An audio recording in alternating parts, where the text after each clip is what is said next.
Hello student, Shrimati मोहरी देवी तापड़िया कन्या महाविद्यालय के इस यूट्यूब चैनल पर आप सभी का फिर से स्वागत है। आज का जो अपना टॉपिक है वो है vertically upwards and downwards motion. ठीक है, यानी अभी तक अपन जो डिस्टेंस, अभी तक अपन जो मोशन देख रहे थे वो एक सरल रेखा में, ये गति भी एक रेक्टिलिनियर मोशन ही है, सरल रेखीय गति है। लेकिन इतनी देर अपन जो डिस्कस कर रहे थे वो एक क्षैतिज दिशा में चल रहा था, मतलब राइट से लेफ्ट से राइट, राइट से लेफ्ट, इस तरह की अपन जो गति है उस तरह को डिस्कस कर रहे थे। अब जो अपन गति डिस्कस करेंगे वो क्या करेंगे, अपवर्ड एंड डाउनवर्ड, यानी ऊपर से नीचे की तरफ या नीचे से ऊपर की तरफ जो है वो अपन डिस्कस करेंगे। तो उसके अंदर जो अपना ग्रेविटेशनल फोर्स की वजह से किस तरह से चेंजेज होता है, कौन सा अपना प्रतिरोधी बल यहाँ पर काम करता है, वो आपकी, वैसे तो क्वेश्चन के अंदर सारी चीज़ें गिवन होती है, लेकिन अपने को एक चीज़ पता होनी चाहिए कि जब अपन नीचे की तरफ आते हैं, जब अपनी मोशन कहाँ होती है, नीचे की तरफ होती है, तो जी कैसा होता है, और ऊपर की तरफ जाते हैं तब जी कैसा होता है। तो ऑब्वियस सी बात है, ग्रेविटेशनल फोर्स लगता कि कहाँ से है, ऊपर से नीचे की तरफ लगता है। तो वहाँ पर जो अपना जी, यानी जो गुरुत्वीय त्वरण के लिए अपन जो कांस्टेंट यूज़ करते हैं उसकी वैल्यू कैसी रहेगी, हमेशा पॉजिटिव ही रहेगी। ठीक है, ये अपना इस कंडीशन में रहेगा पॉजिटिव। और अगर हम नीचे से ऊपर की तरफ जा रहे हैं तो उस कंडीशन में अपना जो ग्रेविटेशनल फोर्स है वो कैसा हो जाएगा, जी की जगह माइनस का जी हो जाएगा। ठीक है, बस इस कॉन्सेप्ट को आपको ध्यान में रखते हुए अब जो मोशन है उसकी हेल्प से अपने को क्वेश्चन से सॉल्व करना है। अब देखिए, आप एक चीज़ का हमेशा ध्यान रखिएगा कि आपके यहाँ पर जो वैल्यूज़ गिवन होती है, ठीक है, बुक के अंदर जिस तरीके का आपको स्टेटमेंट दिया होता है उस स्टेटमेंट की हेल्प से ही आप क्या करते हैं, गति की समीकरण को डिसाइड करते हैं। ठीक है, तो अपन यहाँ पे स्टार्ट करते हैं अपन एग्जाम्पल नंबर फर्स्ट। उसमें जो मोशन हो रही है वर्टिकली डाउनवर्ड्स हो रही है। ठीक है, मतलब ऊर्ध्वाधर नीचे की तरफ जो है वो गति हो रही है, मतलब जो कण है वो ऊपर की तरफ से, ऊपर से क्या आ रहा है, नीचे की तरफ आ रहा है। क्लियर हो गई है मेरी बात? तो सबसे पहले अपन यहाँ पे इस एग्जाम्पल के स्टेटमेंट को पढ़ते हैं। एग्जाम्पल क्या कहना चाहता है? एग्जाम्पल कहता है कि m सेंटी का एक कण गुरुत्वाकर्षण के अधीन एक ऐसे माध्यम से होकर गिराया जाता है जिसका प्रतिरोध जो है वो वेग के म्यू गुना हो। यानी जो प्रतिरोधी बल है, यहाँ पे बात की गई है प्रतिरोधी बल, तो प्रतिरोधी बल जो लग रहा है, यानी अपने को पता है वातावरण की वजह से लगो, मीडियम की वजह से, अभी यहाँ पे अपन रेजिस्टिंग मीडियम की बात करें तो मीडियम की वजह से जो प्रतिरोधी बल लगेगा, ग्रेविटेशनल फोर्स क्या है, अभी नीचे की तरफ अपनी जो मोशन है ऊपर से नीचे की तरफ हो रही है, तो ग्रेविटेशनल फोर्स जो है वो तो कैसा लगेगा, ऊपर से नीचे की तरफ आएंगे, इस कंडीशन में पॉजिटिव रहेगा। और जो अपना मोशन, अपने को पता होता है कि जो अपना प्रतिरोधी बल होता है वो हमेशा गति की दिशा के क्या लगता है, विपरीत दिशा में लगता है। ठीक है, तो आर जो लगेगा वो अपना इसकी क्या लगेगा, गति की विपरीत दिशा में यहाँ पर अप्लाई होगा। क्लियर हो गई है मेरी बात? और ये जो आर प्रतिरोधी बल है इसने क्या दिया हुआ है, म्यू, वेग का म्यू गुना दिया हुआ है। क्लियर है? ये जो बल दिया हुआ है, आपसे प्रतिरोधी त्वरण की बात नहीं की गई है, प्रतिरोधी बल की बात की गई है। ध्यान से समझेगा इस कॉन्सेप्ट को। तो ये जो है प्रतिरोधी बल जो है उसने दिया है कि वेग का म्यू गुना है। क्लियर हो गई है? पहली जो लाइन है इसकी। अब उसमें कहा गया है यदि कण विराम अवस्था से गिराया जाता है तो सिद्ध कीजिए। अब विराम अवस्था से गिराने का मतलब क्या है? जब विराम अवस्था से गिराने का सेंस यहाँ पर ये है कि जब आपका टाइम 0 होगा तब वेलोसिटी भी कैसी होगी, 0 होगी। ठीक है, विराम अवस्था से, यानी ऊपर से किसी कण को विराम अवस्था में है अभी और ऐसे अचानक उसको छोड़ दिया जाता है तो विराम अवस्था से उसको क्या किया जा रहा है, गुजारा जाता है। आगे अपने को यहाँ पे कांस्टेंट जब अपने को निकालना होगा तब अपने को कंडीशन चाहिए होगी, तो कंडीशन अपन ये अप्लाई करेंगे कि t=0 पे वेलोसिटी क्या रहेगी, मेरी 0 रहेगी। ठीक है, अब अपने से यहाँ से पूछा गया है t समय में तय की गई दूरी का मान, यानी अपने को मान किसका निकालना है, अक्ष का मान निकालना है। क्लियर हो गई है मेरी बात? अब देखिए, सबसे पहले तो अपन यहाँ पे वेलोसिटी के कोफिशिएंट को निकालेंगे और फिर वेलोसिटी की हेल्प से किसको निकालेंगे,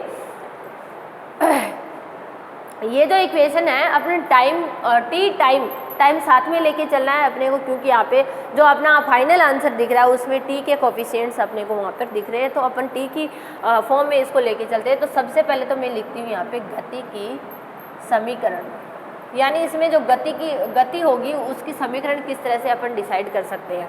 तो बल जो है यानी m d2x upon dt square, इसकी जो वैल्यू अब जो g के लिए लगेगा वो तो क्या रहेगा, अपना पॉजिटिव रहेगा, ठीक है, क्योंकि g ऊपर से नीचे की तरफ के लिए है, ठीक है।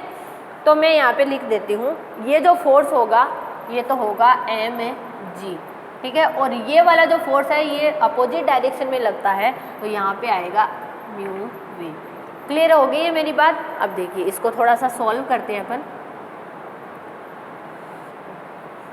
m है, इसको मैं लिख लेती हूँ dv बाई dt, और इसमें से मैं क्या कॉमन निकालती हूँ, म्यू। मुझे वेलोसिटी का जो कोफिशिएंट है वो बिल्कुल खाली चाहिए, बिल्कुल अकेला चाहिए, ठीक है। तो मैं यहाँ से जो म्यू है उसको मैं बाहर निकाल लेती हूँ, ठीक है। तो अंदर बच जाएगा mg म्यू माइनस में v हो गया, और ये जो m है इसको मैं यहाँ पर नीचे ले आती हूँ। ये अपने किसका बन गया, वेलोसिटी का कोफिशिएंट बन गया, ठीक है। अब यहाँ पर इस इक्वेशन नंबर फर्स्ट के अंदर अपन वेलोसिटी का कोफिशिएंट उसको नीचे ले आएंगे, बाकी अपन इधर लिख जाएंगे, ठीक है। तो अपने पास आएगा v mg mu minus v, और इधर आएगा म्यू m dt।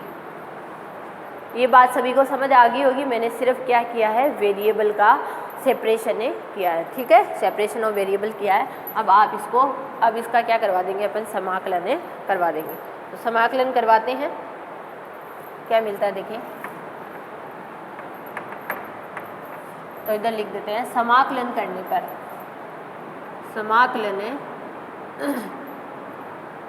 तो जब अपन समाकलन करेंगे तो समाकलन से अपने पास क्या वैल्यू आ जाएगी, माइनस आएगा log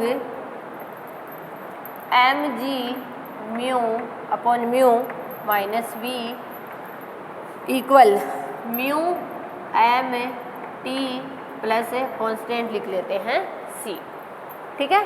अब अपन इस c कांस्टेंट की वैल्यू को अपने को फाइंड आउट करना है, तो अपन क्या करेंगे, कंडीशन अप्लाई करेंगे t इक्वल टू 0 पर v इक्वल टू 0। तो इसमें अप्लाई कर देते हैं। तो t इक्वल टू 0 और ये जो वैल्यू है तो c की वैल्यू अपने पास आ जाएगी माइनस log mg म्यू, ठीक है। ये अपने c की वैल्यू आ गई, और ये जो c की वैल्यू है वो इस इक्वेशन में अपन यहाँ पर रख देते हैं।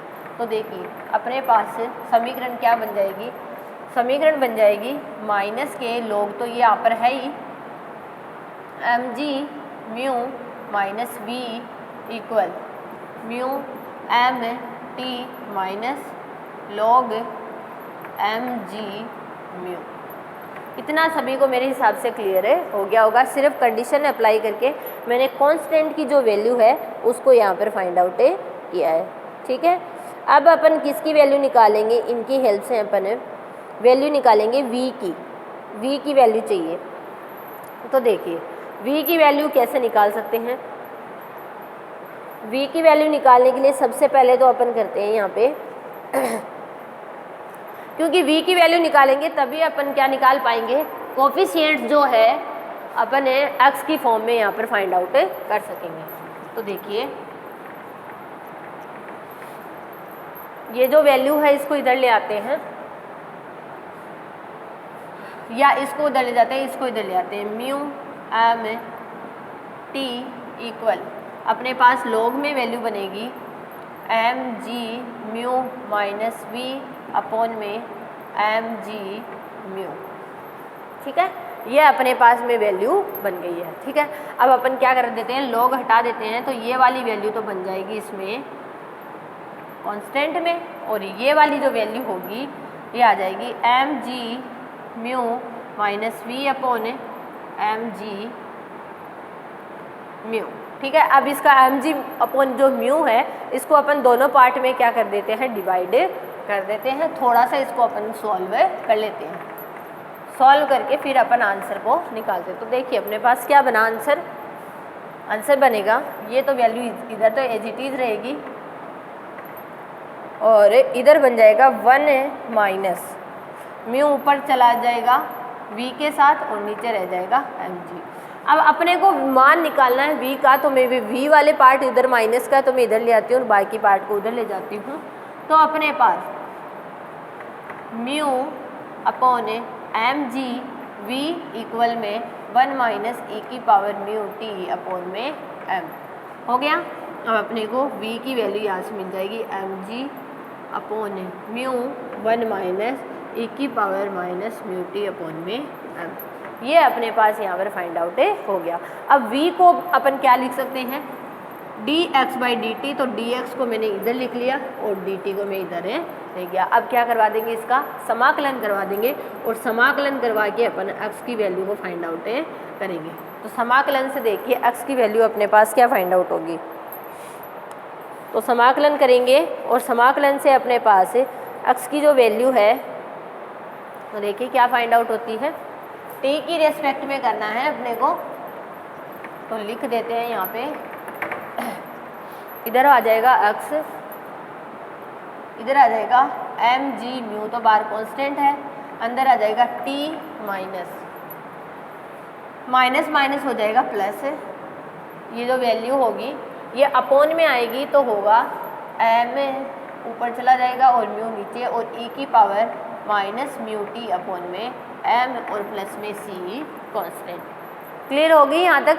ये अपना जो है वो इंटीग्रेशन के बाद जो है ये वैल्यू अपने पास में फाइंड आउट हो जाती है। ठीक है, इस सी को मैं दूसरा नाम दे देती हूँ। अब अपन जानते हैं कि जब अपना टाइम ज़ीरो होता है तो अपना एक्स भी कैसा रहता है, ज़ीरो रहता है। तो उस कंडीशन को अपन अप्लाई करके ये जो कॉन्स्टेंट सी डैश दिख रहा है इसकी वैल्यू को निकालते हैं।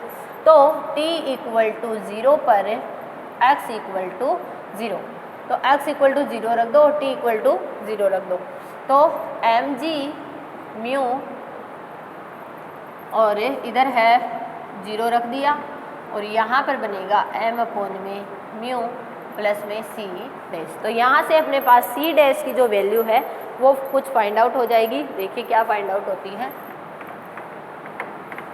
सी की वैल्यू मिल जाएगी अपने को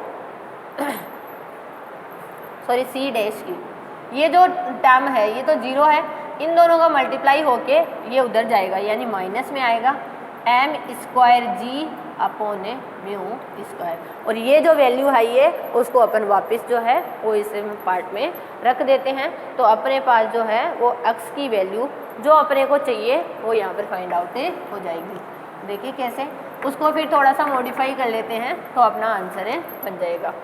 तो अपने पास बना, इक्वेशन जो है वो बन गई M G mu T minus M upon mu, sorry plus है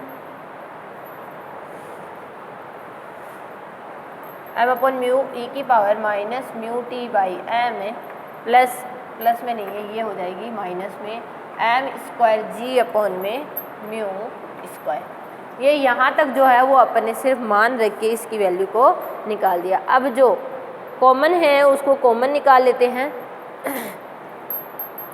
और जो कॉमन नहीं है उसको छोड़ देते हैं। तो यानी वैल्यू अपने पास देखिए कैसे बन जाएगी। अपन यहाँ पे जब अगर मल्टीप्लाई कर लेते हैं, मैंने कॉमन निकाल लिया बाहर एम स्क्वायर जी अपॉन में म्यू स्क्वायर को। अब पहली टर्म में एम जी अपॉन तो यू है, ठीक है, लेकिन एम स्क्वायर जी नहीं है तो ये मल्टीप्लाई हो जाएगा म्यू टी अपॉन एम से, यानी म्यू इसके ऊपर मल्टीप्लाई होगा जब अपन कॉमन बाहर निकालेंगे तब। ठीक है, इसमें तो पूरा है तो ये ऐसा का ऐसा ही रहेगा और ये कैसा बन जाएगा माइनस का 1, और यही हमें यहाँ पर प्रूफ करना था। ठीक है, तो ये अपने डाउनवर्ड जो मोशन होती है उसके लिए अपने आज जो है वो एक क्वेश्चन को यहाँ पर डिस्कस किया। आई होप आपको समझ आया होगा। आप इस वीडियो को ध्यान से देखिएगा। डाउनवर्ड मोशन में सिर्फ इतना सा फर्क रहता है, सॉरी अपवर्ड जो मोशन होती है उसमें एक फ़र्क क्या रहता है, जी अपन ने यहाँ पे जो पॉजिटिव लेके चला था वहाँ पर जो जी होगा वो कैसा हो जाएगा, नेगेटिव में चेंज हो जाएगा। क्लियर है मेरी बात यहाँ तक? तो ये था अपना आज का video vertically upward and downward motion के लिए। आई होप आपको समझ आया होगा। आप इस वीडियो को ध्यान से देखिएगा और कुछ भी नहीं समझ में आता तो शेयर कीजिएगा। Thank you so much.